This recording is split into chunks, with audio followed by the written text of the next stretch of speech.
Hey everyone, so this weekend Misfits returned with Misfits 21. What an absolute roller coaster of chaos. Awesome event. I'm so glad Misfits is back. One thing I want to say just off the rip, I loved that we had so many fights and almost no breaks in between. It really kept the action moving. We don't need to see interviews. We've been seeing interviews all week. We just had fight after fight after fight. It was great pacing. Everybody loved it. Chat loved it. It was a great time. So we kicked off the event with Misfits prize prospect, Dylan Price, putting his perfect 19-0 record on the line. Price came in with all the hype, 13 KOs. Guy was supposed to be the boxer on the card. And guess what? He got caught. He got caught and flatlined in round 8. And the funny thing was, Price was actually leading the fight pretty comfortably, maybe a little bit too tentative. And then boom, one right hand from that underdog opponent and his lights went out. Huge upset. The arena went from expecting a routine win to gasping in shock. Next up, we have Amir Anderson versus Ernesto Olvera. And after that crazy upset, Misfits really needed to try and get that show back on track.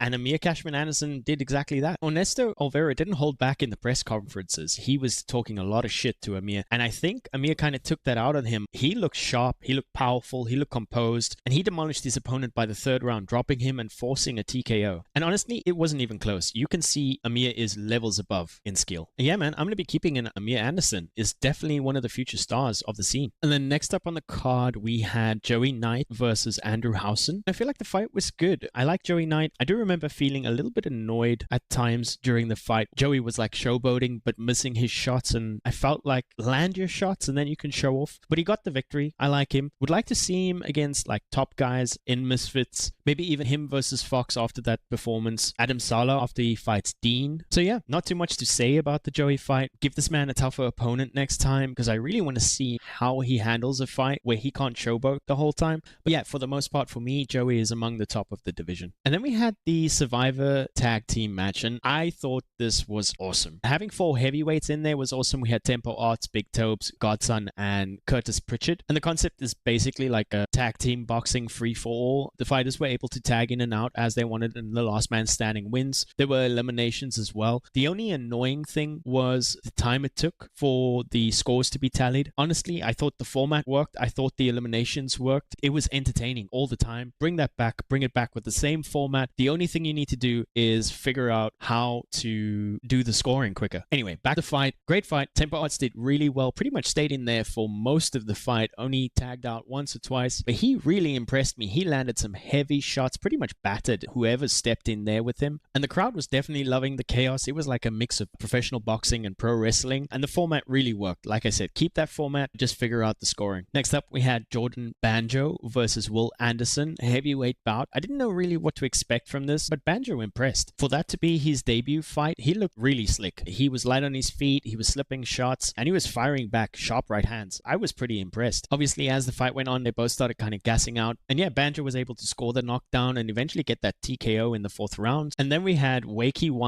versus MoDeen. And this is really where the night's fun started for me. If you were looking for high-level boxing, this is not where you were going to find it. But this fight was pure meme chaos from start to finish. 1-minute rounds, 60 seconds for 5 rounds with 16-ounce gloves, and they still gassed out. But it was amazing. Gekox joined the Discord and came into voice chat, and he was just like, what am I watching? And that's literally how we all felt, but it was incredible. In the end, Wakey was able to take the win, if you can call it that, by decision. And then we had Walid Sharks versus FoxTheG, and I wanted Fox to win this from the start. And Walid, being the veteran, I did at least think that this was going to be a tough fight for Fox, but Fox dominated that fight from start to finish. And you can see that he puts everything into this. Really impressive performance in like the top 3 of the division for me right now. Chase DeMoor versus Tank Tolman, and honestly, I couldn't take that Tank guy seriously with his hammer hands talks during the press conference. When he knocked down Chase in that 2nd round, I thought, okay, maybe he does have hammers in his hands. Love him or hate him, and I kind of don't like him. Chase somehow always finds a way to win these fights. I don't like the way that he keeps his chin up in the air and backs off like that. It's really not good. And somehow Chase comes out on top, knocks Tank Tolman out with a pretty good right hand. I still don't want to see him fight again, but that was a pretty good right hand. Man, another contender really for the people's main event. I wanted Ty to win this from the start. The community wanted Idris to lose this, to be exposed, and that's exactly what happened. Ty Mitchell was too far fast, too good, and just too experienced, despite his record not being as padded as Idris. Idris just had no answers. It looked like he'd never seen a southpaw in his life. He had no way to get close enough, couldn't do any work, and that's just how the fight went all the time. He was throwing wild, missing wild. It was like watching an amateur against a pro. Although it's never been explicitly stated by the Shoot Fighters gym, it's definitely been hinted at by like Alexis and those guys that KSI gets the better of Idris in sparring. So immediately for me, I'm like, a decent YouTuber boxer getting the better of a 16-0 pro? Something isn't right there. And man, Leon went crazy on Twitter. It was so much fun to read that. I can't wait for the next Real and Walls episode. And then it's main event time. Darren Till versus Darren Stewart. A good fight. Till landing with amazing left hands out of the southpaw position. Stewart's chin made of absolute granite. And it was the war that Till promised, but mostly because Stewart refused to get knocked out until the very, very end. Until that last few seconds of the last round, Till throws Stewart through the ropes, and as he comes back, Till lands a massive left hand, drops Stewart, even though he manages to get the 8 count and finish the fight. Man, what a moment. And Stewart, what a warrior. Afterwards, Darren calls out KSI, and we all know that's not going to happen. I'm not even sure I'm interested in seeing that fight right now. KSI needs to fix his hand. He needs to find new coaches. And I like this non-committal to fighting KSI that we have right now. We know he's not fighting for the next year, so keep playing into that. Between now and,